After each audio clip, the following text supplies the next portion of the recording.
Go ahead, Mark. I said there's always one out there for everybody. There you go. Man, if I can land one, anybody. Yeah, how did that happen? I mean, she got no the idea. Short end of the stick there. I hate that. I got to be honest with you. She definitely married down. Definitely. So crazy. All right, here we are again, everybody, on the Range Podcast.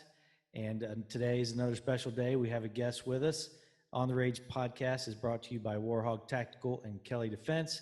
If you are watching us on YouTube, you're probably on Kelly Defense or HOGG Tactical. You can go anywhere you want to hear this podcast, Apple, Google.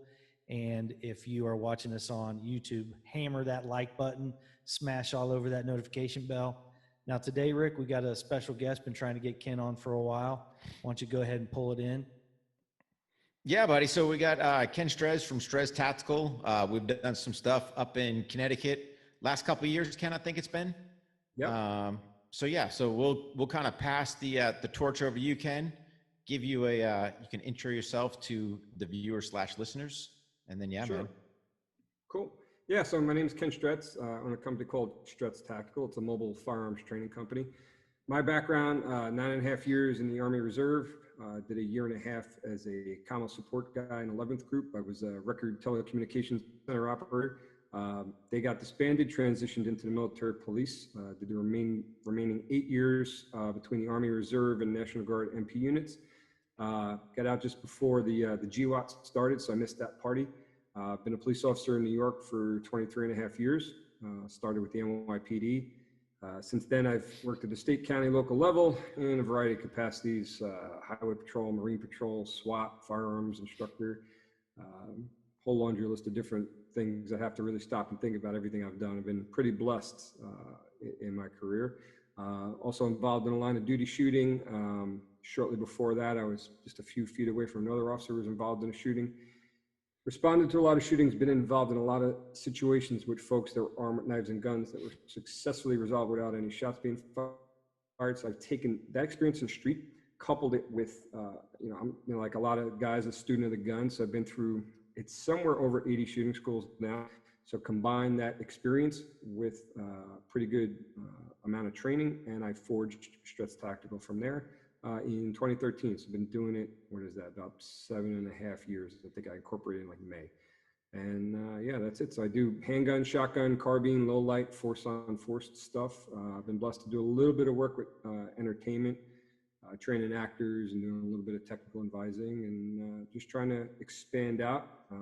For the most part, I'm kind of in the New York, tri-state area: New York, New Jersey, Connecticut. I got some classes coming up in San Diego, and just trying to, expand it out because I can retire from the PD in about 4.5 years. So kind of the plan is to retire and travel more full-time, do training more full-time.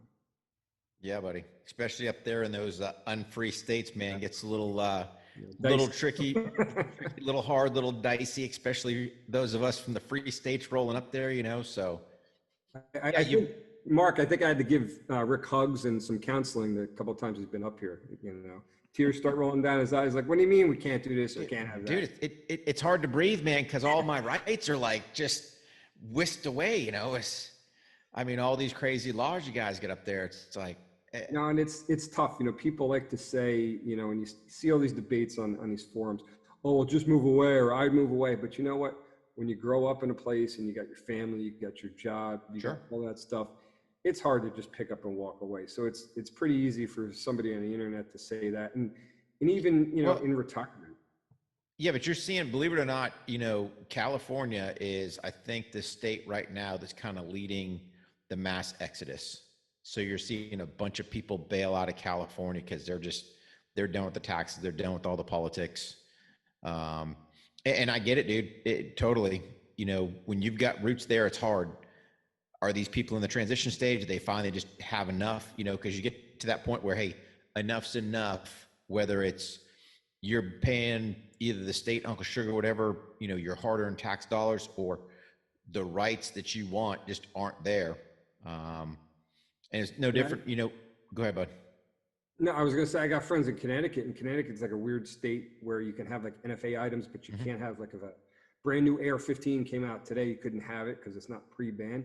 And there's guys that, like, they have NFA items, but they can't have like a 30-round mag. They can have a 10-round mag in their not select fire. So if you have an M16, it has to be a full auto only M16 with a 10-round mag, unless you happen to have one before the ban.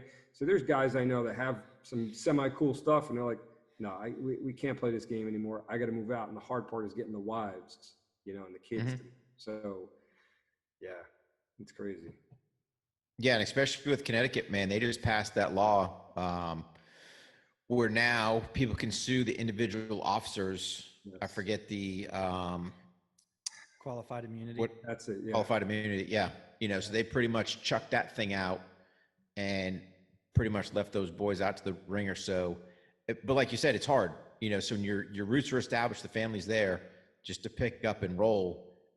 Then you got to go, hey, where am I going to? Where do I get things established? Now, I'm not going to lie. Your cost of living up there is way high. So when people roll down south, granted, their paychecks may not be as high, but the cost of living is not nearly as high.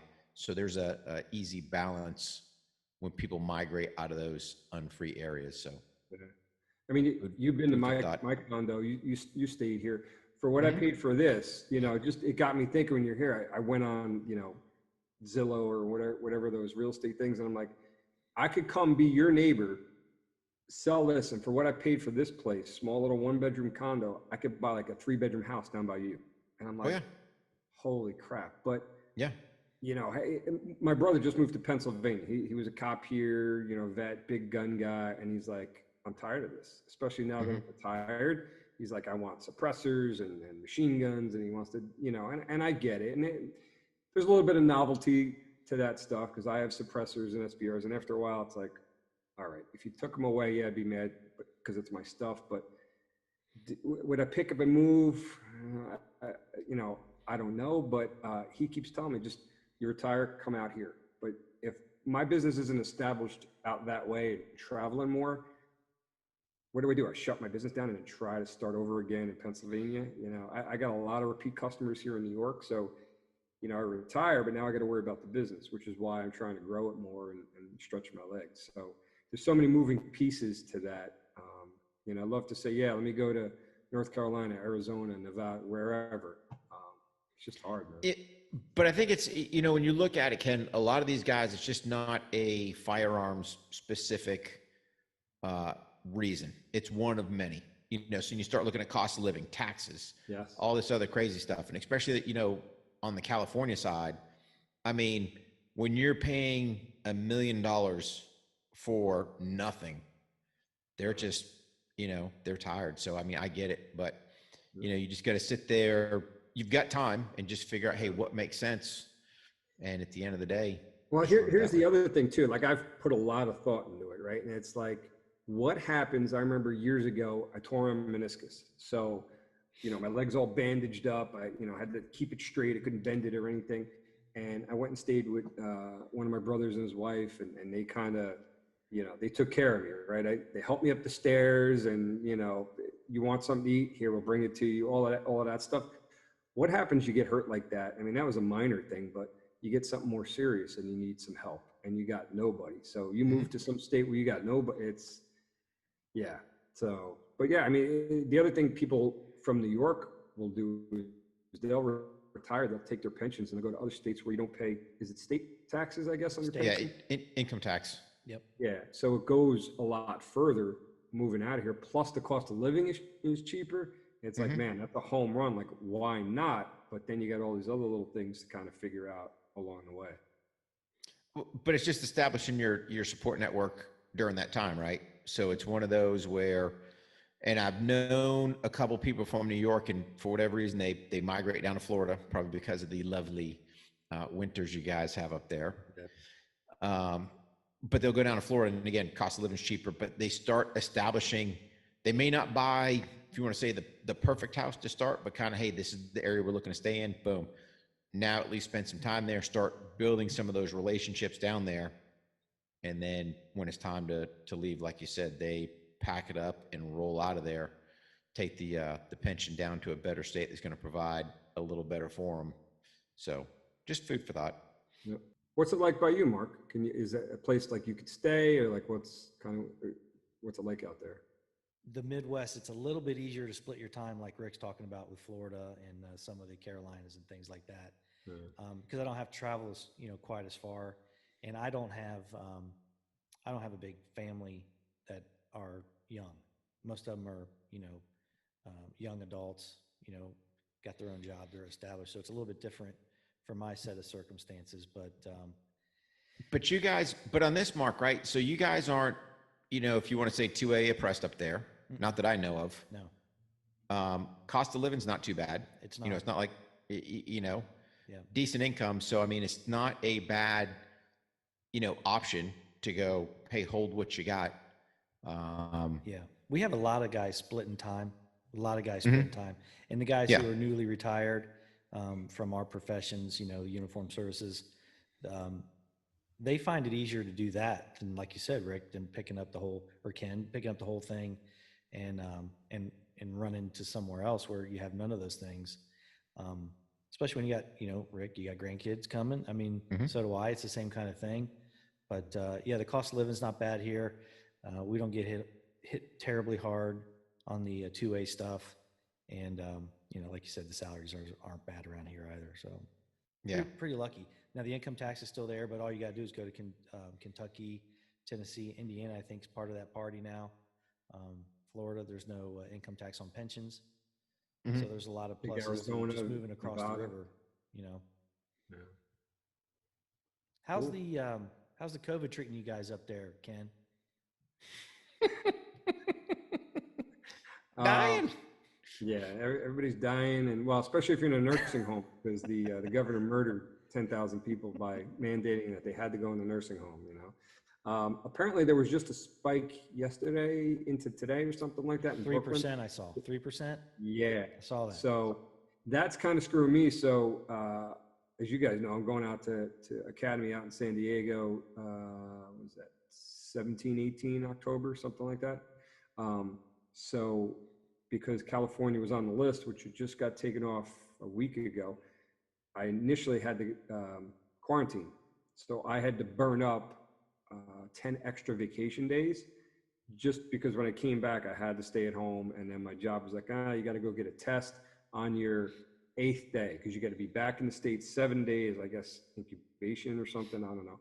So I had a test scheduled and everything. So I was going to pull back those vacation days, but then I'm like, well, what happens if something changes? And my chief has been like, what happens if you get to the ticket counter at the airport and, all of a sudden, boom, they're on the list. And I'm like, so that's kind of a pain because granted, I didn't really, I went to SHOT Show this year and that was it because right after SHOT, COVID hit. So it's not like I used the vacation for anything else. It's just annoying that I got to burn up my time. And I get it. COVID, we've seen, I don't know about by you, but we've seen definitely more DOAs than we would normally see, in a given year. And there was a funeral home director by us. And we're right on the border of the Bronx. This guy did an interview for one of the Christian, television networks. I think it was March or April. I want to say April.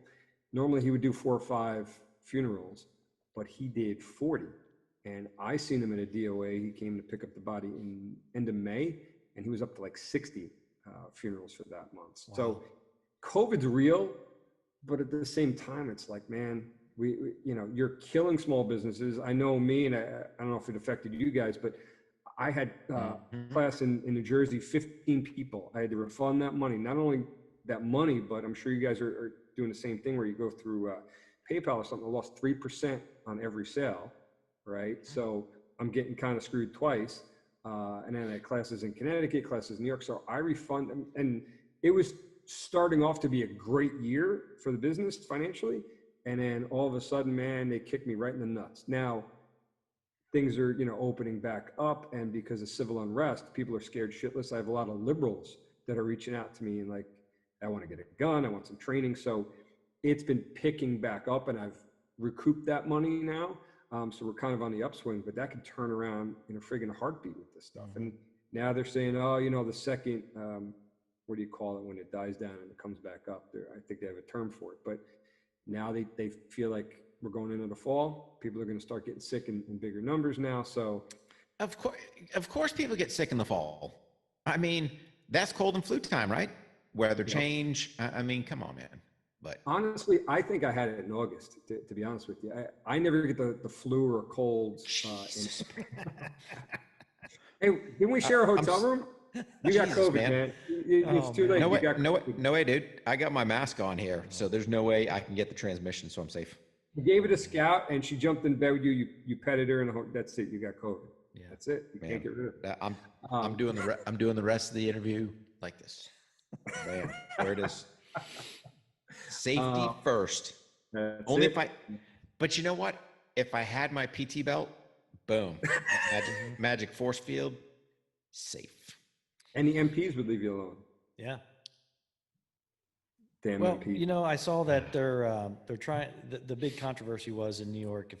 And correct me if I'm wrong, Ken, was the businesses wanted to open up indoor dining, and they pushed that back because of the 3% raise. And I think De Blasio's looking at a 7-day period for every group of numbers. Is it every day that they look 7 days back, or is it every 7 days? I honestly don't remember, because you got two problems.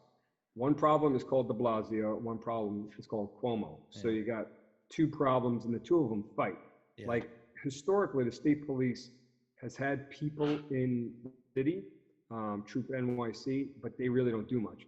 Since De Blasio and Cuomo have been going at it the last few years, now there's troopers patrolling the highways in all 5 boroughs. So you got guys on overtime coming down from Troop K or Troop L at Long Island to pull people over and write tickets. Why?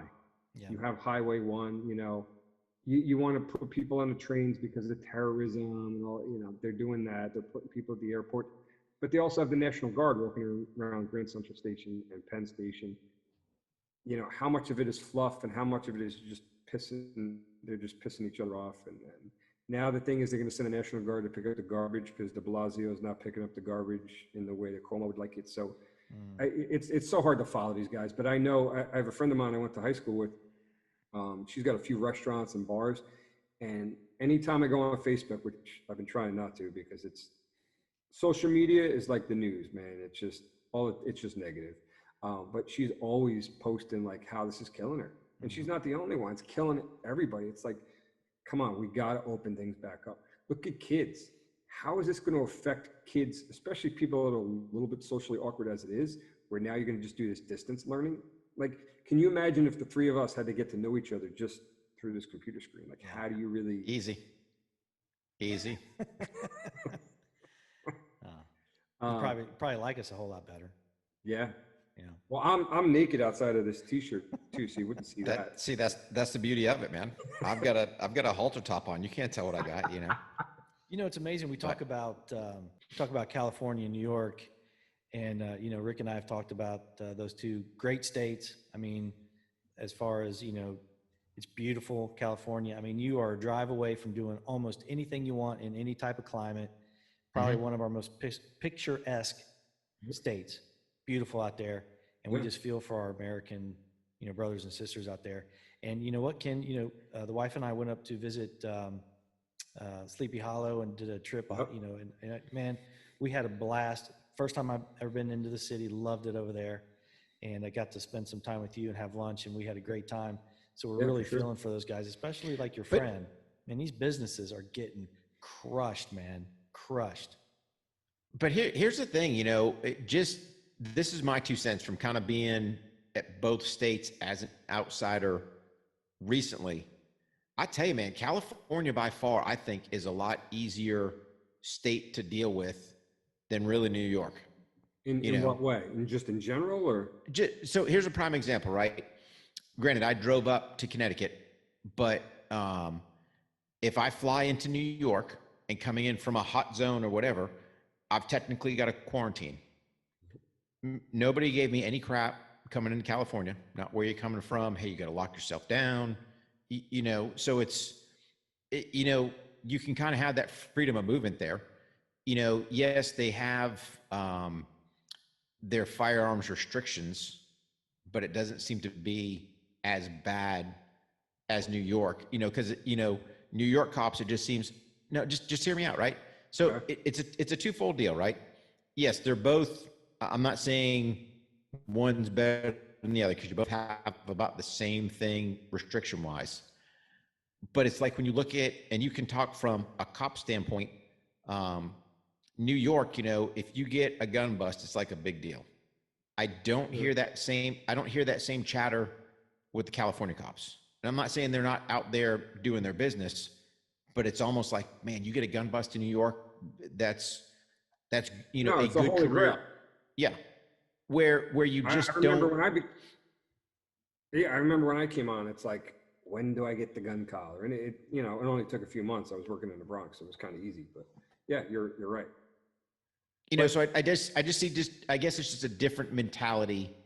And maybe it's just how things are, how the academies run, or the upbringing of that, particular agency or whatever. But I just don't see that, or I don't hear that talked about within the circles out in California. Well, California is different in a couple of ways. So New York sucks. So I'm not trying to say like New York is better than California, but where it is, or where California is worse, is, so this is not clear and safe, but it's in the holster. So this gun right here, let's say this P365, the NRA edition in Coyote Tan.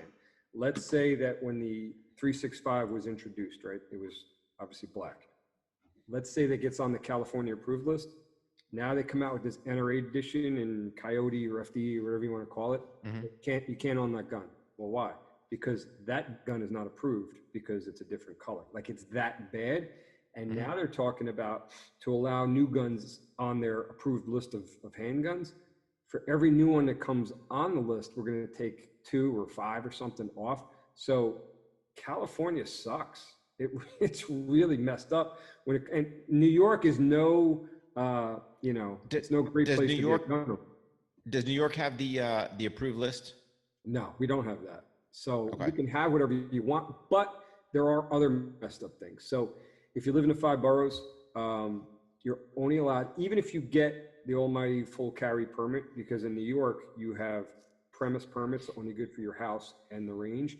You have business permits, so only, if you're an armed guard, or maybe you own a jewelry business, you protect your jewelry, or you make cash deposits or whatever. Then you have targeting. Well, I'm not sure if New York City has targeted hunting. I don't think they have that. There's hunting. And then outside the city, in some of the, like Westchester County, Rockland County, and Long Island, you have targeted hunting. So you can go to and from the range, to and from hunting. It could be loaded concealed on you, where New York City, it's got to be locked in a box, ammo separate. So I dated a girl who was 5 feet tall, 90 pounds, and she lived in Columbus Circle. So she had to go to 20th Street. I think was the only indoor range, or the only range in Manhattan. So she had to put her gun in a backpack. So all you got to do, you want to steal a gun, go wait outside this particular range and wait for someone to come out with a backpack or like a tactical looking bag, smack them over the head with a wrench, and you take that bag with the gun in it, right? So you can't even defend your gun, where if you're in the gun's loaded, concealed on you, right? Then you start going a little further north, you can get full carry, but you gotta have a permit first for 6 months, then you gotta take a live fire. There's all these stupid restrictions. Depending on where you live, you can have a full carry. Now, that said, you get a full carry like upstate New York, it's no good in the 5 boroughs. So let's say you want to go to Long Island, which it's legal for you to conceal carry there. If you have a permit issued from upstate New York, you drive down through Westchester County, you get to the Bronx line, you got to pull over, unload your gun, lock it in a box, put the ammo separate, drive through the 5 boroughs, get to Long Island, pull over, load your gun back up, put it back on. You do the same when you drive back. It's just insane. So help us, ignorant people, the 5 boroughs. So I know, what's it, the Bronx, Queens, Brooklyn, Manhattan, Brooklyn, Staten Island. Is that 5? Yeah, I think that was all 5. Yeah. Okay. So Long Island isn't part of, or that's no, a Long standalone. Island. Yeah, it's a standalone thing. So you got Suffolk County and Nassau County. Nassau County borders Queens, and then Suffolk County borders Nassau County. And to drive from Westchester County to Nassau County, you got to drive through the Bronx and then Queens. So you're driving through 2 boroughs. Now it's not a long drive. It's maybe, but what happens when you get pulled over and they see your gun, somehow you move, you're printing, whatever, you're going to get pinched. It's messed up. And the other thing is, if you live in the 5 boroughs with your permit, so if you do have a full carry, so I have a retired judge and a retired city cop that are repeat customers of mine. They're only allowed 2 guns. So we trust you more than the other residents in New York City to have a full carry, but we only trust you with 2, because the third one, you'll probably start killing people. Mm-hmm. And you're only allowed to have 200 rounds of ammo in your house. You, as we all know, you can't even go to a 1-day class with 200 rounds. Yeah. You know, it's really ridiculous. But also too, on your concealed carry permit, you have to put the firearm that you're carrying, correct? For New York. Yeah, even if it's not concealed, even if it's just a target hunting, all of your guns go on your permit for New York. That's correct. Yeah. So man, I'm having a hard time breathing right now. Jeez, man. How's it like in California? Is it kind of the same thing, or you don't know? I have no idea. I mean, I can speak from North Carolina. You know, I get my permit so ours is issued out via the sheriff, and good throughout the state. The laws are the same throughout the state. And oh, by the way, I can carry whatever I want. So there's no, you know, you've got, you know, pistol X, pistol Y. It's like, nope, I get you concealed carry. So if I want to carry my Archon Type B today or my Archon Instructor Type B tomorrow, nobody cares, you know? Like what you did there, buddy. You like that? I like that. Hey, guys, just a reminder, if you are listening on the podcast, go ahead and hit the YouTube, HOGG Tactical and Kelly Defense on YouTube. Most of our episodes are on there. You can see Ken Stretz's FDE firearm he just showed, and check out what he looks like. Hey, you know, one thing, Ken, I know I've seen you've been pretty busy on social media. Some of your classes are starting to come up. Mm-hmm. Why don't you give us a little rundown of what you got coming up next and what you got coming on in the near future? So if anybody who's listening are in those areas, they can jump on that. Yeah, cool. Thanks, man. So October 10th. Hey, that's my birthday. Oh, happy birthday. Happy birthday, man. Me and Brett Favre were born on the exact same day. You're going to be 25, right? I'm going to be 25. I got all the physical ability. Brett got all the looks. And you know who? David Lee Roth was born on my birthday. No way. Uh-huh. Nice one. Yeah, Diamond Dave. Yeah, I think he was. So October 10th, Cortland Mountain, New York, in Westchester County, just outside the city. I'm going to have a 1-day. I hate buzzwords, right? It's tactical pistol, but defensive pistol. You know, me and Rick talked about this a lot. Like, what do you call your classes, right? If you call something defensive, you know, the tactical people get offended and don't want to come. If you call it tactical, the people that, oh, I'm not tactical. I just want to defend myself, you know, whatever. So defensive tactical pistol, 1-day pistol, learning how to run the pistol to defend your life or that of a loved one. October 11th, I'll be in Salem, Connecticut at Academy, doing a low-light pistol class. There's only 2 spots left at the class at Academy. So if you want in on that, I would not wait. And then October is the following weekends. October 16th and 17th, I'll be out in San Diego. The 16th is a covert carry. It's just kind of my way of, you know, kind of calling a concealed carry class, something other than concealed carry. Because to me, you call something concealed carry, I could put a T-shirt over like a, you know, a Glock 34, and is it concealed? Yeah, but everyone can see you can have it. So kind of the premise of covert carry, and I wasn't the first person to start calling my classes covert carry, is to kind of really reinforce the fact that if you're carrying a gun, nobody should see it. You know, and I remember the first few times I heard people call their classes covert carry. I'm like, man, that you know, good on you for creating this buzzword to push your class. And then I heard one of the guys explain it. It's like, no, man, when you carry a gun, it's got, you know, just because it's concealed doesn't mean, you know, we can't see it. And I see so many cops and even sometimes civilians, you go to Walmart or something and, you know, a guy bends over or whatever. It's like, come on, man, I can see that gun a mile away. So covert carry, and we cover kind of everything: marksmanship, weapons manipulation, draws from concealment, strong hand only, support hand only, a whole bunch of stuff. And then the next day we have low light pistol. So a 1-day covert carry or concealed carry class, and then the next day low light pistol. I think it's the 27th. I have a 2-hour handgun skill builder at the Rise Indoor Range in Rockland County, New York. And the 23rd, I want to say I have an HR 218 qualification for retired cops in Westchester County at the Blue Mountain Sportsman Center. So I got a handful of things still left the rest of the year. I'm not sure how it is by you guys, but once we start getting into November, things kind of slow down with the winter time. Most people don't want to be out on the range. So either take it to the indoor range for low light classes and stuff like that, or we just kind of wait until the spring. So it's kind of where I'm at right now. So Ken, 2 questions for you. Give everyone your website so they can go track stuff down there.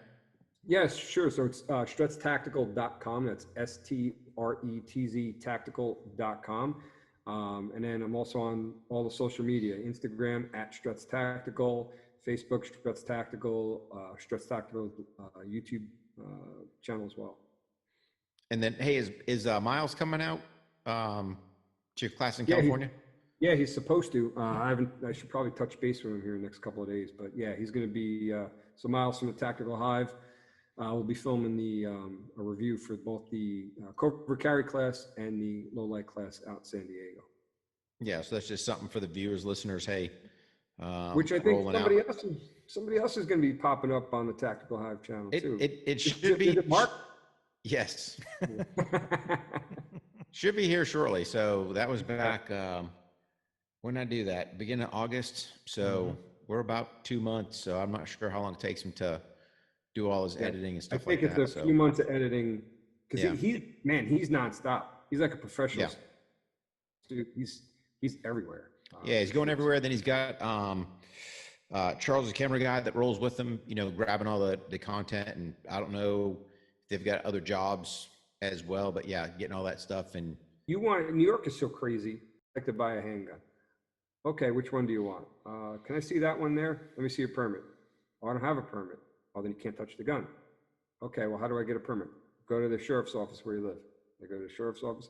Yes, I'd like to get a permit. Okay, here's the application.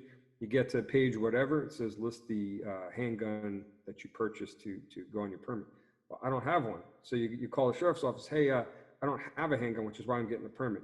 Well, no, you got to go buy one. But they said I can't touch it. And it's like this crazy game that you can't touch it, but without a permit, but you got to own one to have a permit. So basically you put a deposit on a gun that you've never touched, never fired.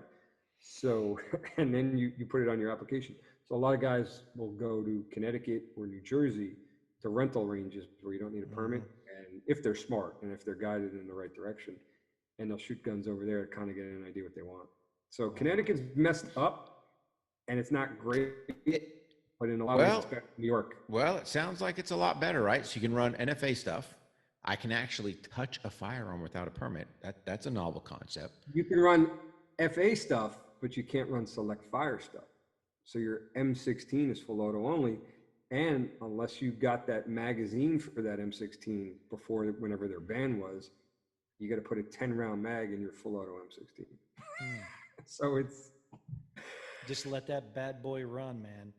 Put that 10 rounds in there and just put your video on slow-mo. So yes, you don't want to miss this one. Oh man, I don't want to miss this one. It's like the others, like. Oh, I got a class in the others, man, and that was like mind-boggling. It's the barrel's got to be, what's it like, 12 and a half inches? Yeah, and or 10 something pinned to 12. You could do that. I don't know. Somehow, regardless, we'll just call the 12 and a half barrel length, but then it can't have a full stock. It's got to have the pistol stock or brace. Sorry, not stock. Pardon my bad ATF words. The brace. And you would only shoulder that brace. You wouldn't put that brace on with the intention of shouldering. No. It's just but it has to have, I think, a forward hand grip as well. Yes, it does. So it's crazy how you start having these accoutrements, and I'm not a big forward grip guy. Yeah, and I don't know that it lays out what's the definition of a forward grip. I'm not sure. But, your pistol brace, 12 and a half inch barrel, and your front dongle, for lack of better terms, and you've got an other, which I don't know how that even fits in whatever category. It has to do But with then, overall length too. It's got to be over 26 inches, I think, as well. like I said, I got a quick Connecticut crash course. Didn't quite understand it all. I was like, again, How about this? unfree states trying to do craziness. Here's- I would, Go ahead. I would think. Well, I mean, I would think again, if you look at quote unquote the definition, of a handgun is yes, it's supposed to be fired one-handed, but you look at, what was it? Beretta had their little full auto one, and what it had, that little fold down forward hand grip. So Yeah. That's a machine gun, which obviously it's not really a machine gun, but the NFA calls it a machine gun. So, but once it's a machine gun, yeah, but it kind of goes back and forth. I mean, you can't have it both ways. You can't have your, what'd you call it? any other weapon, AOW. Any other weapon. Okay. So Which is only a $5 tax stamp versus SBR's $200 tax stamp. So there's another one. Interesting. So I go take my AR pistol, I put a forward hand grip on it, I get my $5 tax stamp for any other weapon. Okay. Interesting. So let me ask you this thing, Ken. So like for California, the beauty with California is you can bring non-California guns into California. The only thing that the law states is you cannot leave, sell, or transfer those firearms. Basically, what you bring in, they have to roll out with you. Okay. Obviously New York, I'm not even going to dabble with that because I'm sure I'm wearing silver bracelets at some point. What's the deal with Connecticut? Is Connecticut the same way? You can, as long as you don't bring like high capacity magazines, you're good. And rifle. So part of it is cops not knowing everything, and it's kind of like going back to what you said earlier, Rick, the almighty gun collar. Like, hey, fuck them. I'm just going to charge them, and great collar. So here's one for you, Ken. Have you heard any of your colleagues up there talking? So for the listeners, viewers, the Interstate Transport Act says that I can transport firearms through states pretty much in that way laws give a time duration, short stays. So again, there's a little bit of interpretation there. Does it say a stay? I thought you couldn't. Short stop, short stay. There's a short stop, like gas or something. Short stop, stop, stay, whatever. Mm-hmm. But it's like this, it's kind of one of those. So let's say hypothetically, I'm driving up 95, hit New York, and man, I'm gassed, and I were to pull over to a rest stop or whatever, grab a couple of winks for safety, right? Because I don't want to sit there and crash my car. I'm not checking into a hotel for a long stay. I'm just doing whatever.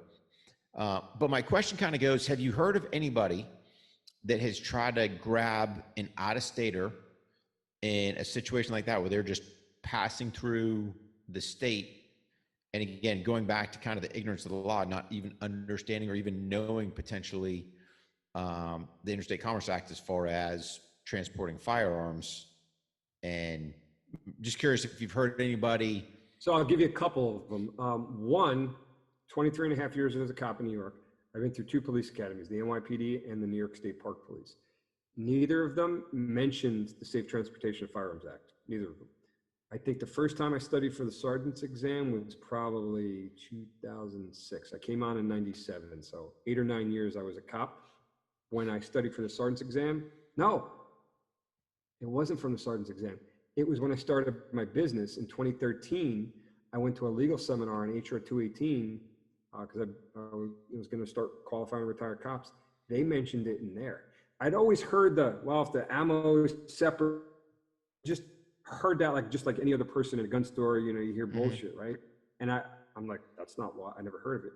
But obviously it's a law. Two police academies, including the police academy for the largest police department in the world, and I had never heard of that. So had I'm a gun guy, so I'd want to do the right thing if I could, but obviously you can't always.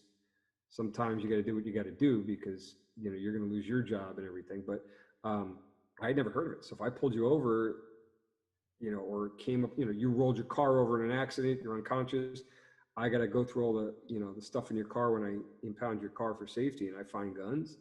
You were going to get charged. Now I understand the Safe Transportation of Firearms Act. So there was that. I do know a guy I worked with. Guy came up from, is it South Carolina where you don't need a permit at all? South Carolina. For what? So I can, if I lived in South Carolina or Virginia, one of them, it was somewhere down by you.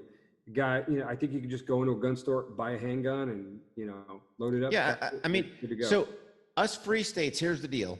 Now, granted, the state of North Carolina requires you to get a firearm or get a pistol permit, right?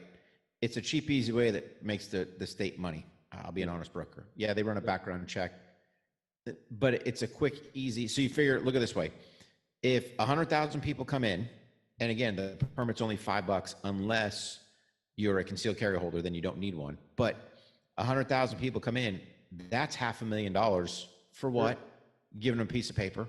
So, people can argue the infringement. On the same token, I got it. The state's trying to get, the state's all about, hey, how to collect some revenue. So either way, it was like South Carolina, Virginia, something like that. Yeah. The guy does a traffic stop, and he knows in his mind that down there, you don't need a permit, whatever state it was. And he goes, "Are there any guns in the car?" And really, what, and there's certain things in the law about what you can ask and what you can't ask, and you can't. And I was guilty early on. You just get taught, to be aggressive, and you're not necessarily taught the right thing. But are there any guns in the car? Yeah. So there was an unloaded handgun in the, and were they moving or something or driving through? Excuse me. He ended up charging the people. It was only a misdemeanor. Here's another messed up thing. So you have an unloaded handgun in New York, it's a misdemeanor. If you have a loaded, like unregistered handgun in New York, it's a felony. And then to convolute it a little more, and I did exams. Loaded handgun, like say, on, then you have the ammunition in your pocket. It's constructively loaded. Now it's a felony.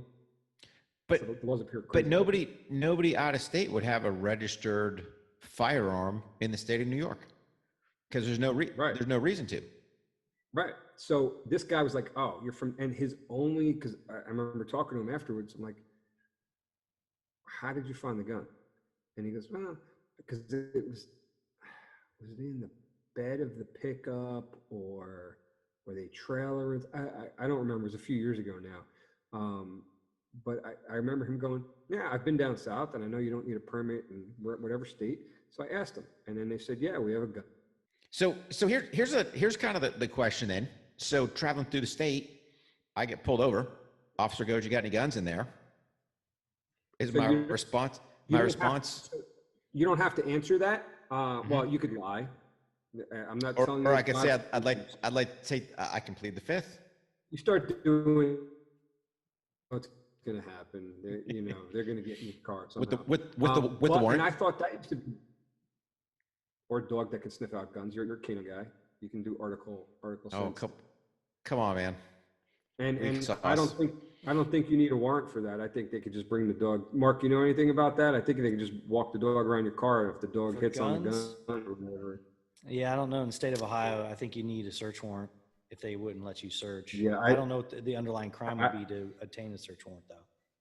To drive through the state of Ohio, it's not illegal to drive through. If let's say you have no CCW, you have no CHL of any kind from any state, but you have a firearm as part of cargo in your vehicle, that's not an issue. That as long as it's being transported properly, it's not a problem. So like the state. So here's the thing: the state of North Carolina, I do have to disclose. Yeah, that's part. Disclose it. What? No, it's not. I mean, no. Go ahead, Mark. You have to disclose it if it's on you as a concealed firearm. You're carrying a concealed firearm. Yes, I am. Here's my permit. Right. Other yeah. than that, I mean, cargo. You don't have to say. Honestly, no. In my jurisdiction, we wouldn't even ask that. We wouldn't even ask that unless we had some kind of an underlying reason. You know what I mean? So, at least for North Carolina, they're gonna run your stuff. It comes up is that you're a concealed carry holder. Yeah. So, which to me is no big deal. I don't have a drama with it because if I do get pulled over in a traffic stop, I'm beating the officer to the punch because I'm just helping him out with his officer safety. Man, as soon as I see him start approaching the vehicle, hands out the window, and I disclose fully. hey, officer, just to let you know I'm a concealed carry holder, and whether I've got my firearm on me or I don't. And then that way I've done my due diligence and just take kind of, the guidance from there. So I'll give you a couple on that. Sheriff's Department I used to work for, this one particular guy is a real jackass. He pulls people over, and I guess, and this must have happened after it definitely happened after I left, where if you ran someone, it automatically, like if you ran on like a driver's license or whatever, it automatically searched the in-house database. And it was the Sheriff's Department, so they issued pistol permits. So somehow it like checked the database and it saw that the guy had a pistol permit. He went back up, started screaming at the guy, "Why didn't you tell me you have a pistol permit? Do you have your gun on you? Blah, blah, blah." And he's like, "Yeah, I have my gun on me." "Why didn't you?" And he's like, "Officer, like what? You have to tell me." Blah, blah. And he doesn't have to tell him. There's nothing in the New York State law. There's nothing in that county's county law or whatever. So that's how like some of these things, kind of like, the gun being unloaded, Safe Transportation of Firearms Act. I thought it was BS. It's an actual law. Mm-hmm. Here you have to tell me.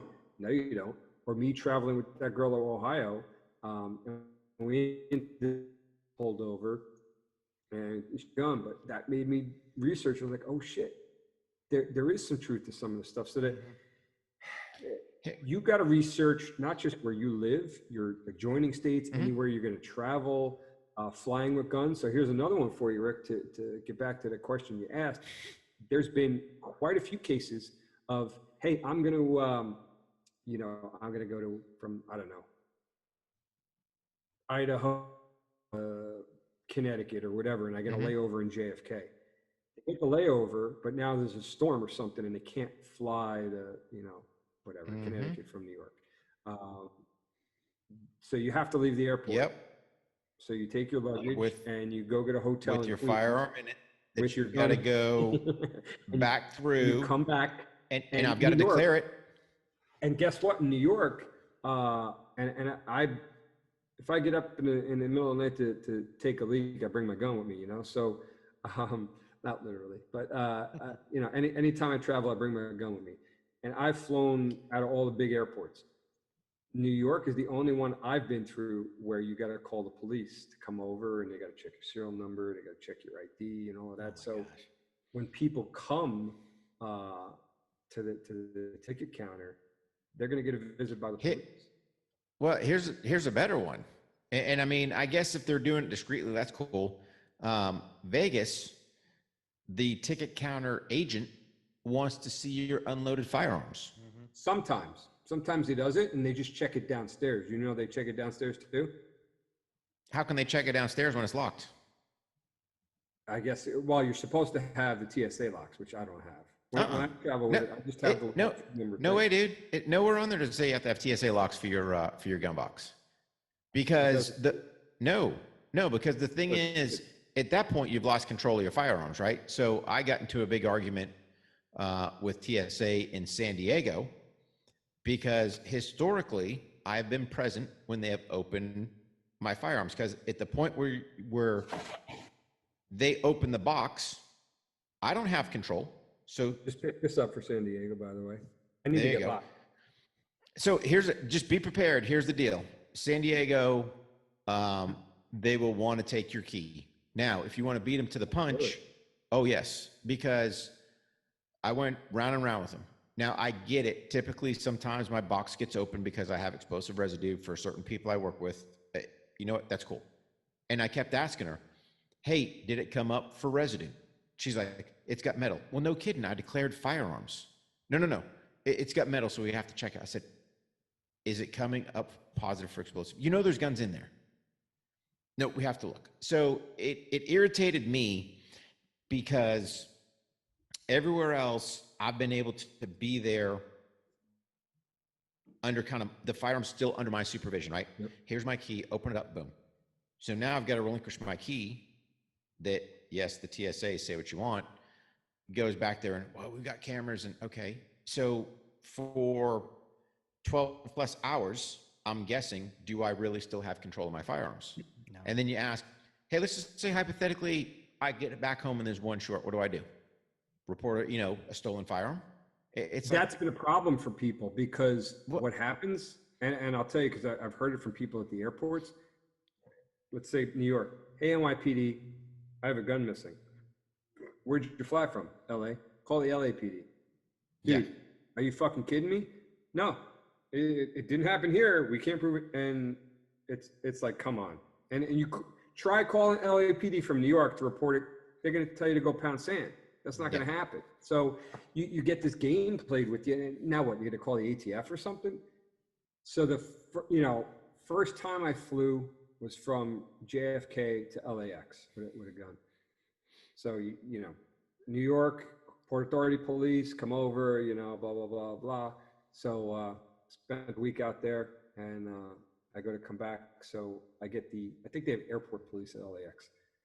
Hey, Sarge, I got to declare a gun. So, oh, you don't have to tell us. I'm like, no, I'm sorry. I know it's first time flying with a gun in New York. They made me. She's like, yeah, no, that's fine. But I hope you get your gun back. I'm like, excuse me? She's like, there's a lot of larcenies in this airport, and a lot of times they're guns. And I was like, holy shit. And then, I don't know, 5 years ago, something, I went down to Rogers Shooting School. I got down there, but my suitcase didn't, with my gun in it. I was like, holy shit. But see, that's the thing, Ken, right? You hit the nail on the head. So on the suitcase, that's cool. You stick it in there like your little lockbox. Whenever I fly, I always roll with the Pelican case. Because again, I don't know how they do it for the suitcase, because I've never put them in the lockbox in the suitcase. I just, hey, run the Pelican. It works as my suitcase as well. But I know I've got to pick that up at the ticket counter. And oh, by the way, typically I know I can look on my little phone app and that bag's being tracked. So I don't know if it's the same way with you can track luggage on your phone app? Oh yeah, buddy. 100%. I do it every time. We get offline. You're gonna have to show me how to do that, because I have no idea. I didn't know you could do that. Yeah.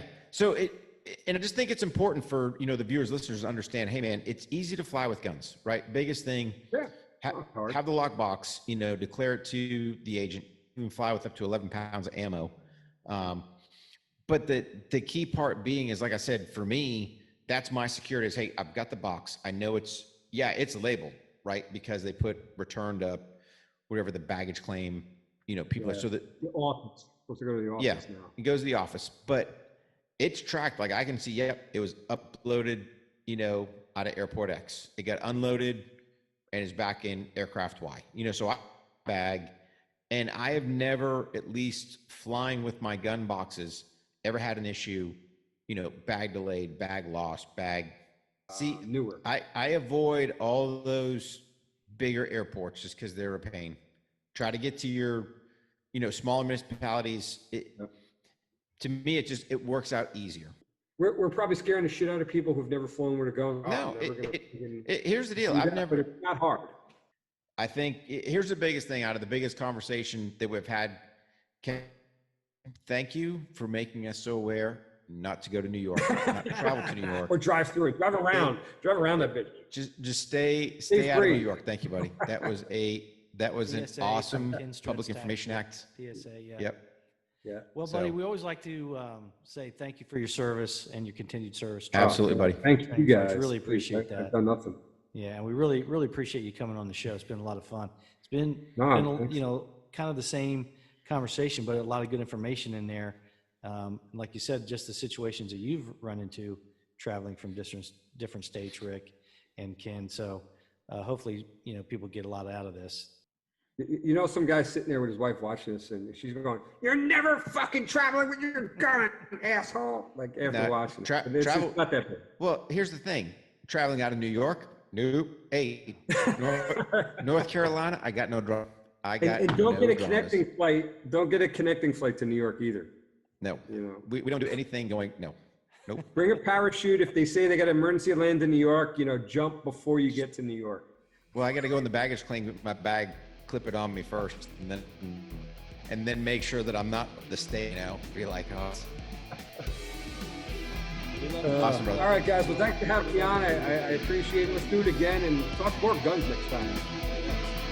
All right, Ken. All right, buddy. Take care, buddy. All right, be safe, guys. All right, man. We'll see you. All right.